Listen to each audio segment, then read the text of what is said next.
সংসদীয় আসনের সীমানা পুনর্নির্ধারণ নিয়ে যে বিরোধ দেখা দিয়েছে সে বিষয়ে আদালতের নির্দেশনা পাওয়ার পর নির্বাচন কমিশন তা বাস্তবায়ন করবে জানিয়েছেন ইসির সিনিয়র সচিব আক্তার আহমেদ।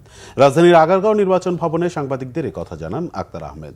সীমানা নিয়ে বিরোধের বিষয়ে ইসি সচিব বলেন, সীমানা পুনর্নির্ধারণ নিয়ে 18টি রিট হয়েছে। আদালতের থেকে নির্দেশনা আসুক সে পর্যন্ত অপেক্ষা করতে হবে। সীমানা নির্ধারণ নিয়ে আন্দোলনের বিষয়ে তিনি বলেন, যে কোনো প্রেক্ষাপটে ভাঙচুর অনাকাঙ্ক্ষিত বিষয়।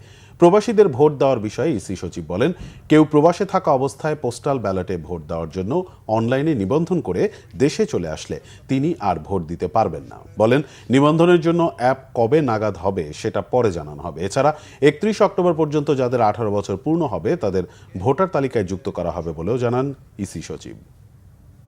সেটা হচ্ছে গালা, স্বচ্ছ ব্যালট বক্সের লক।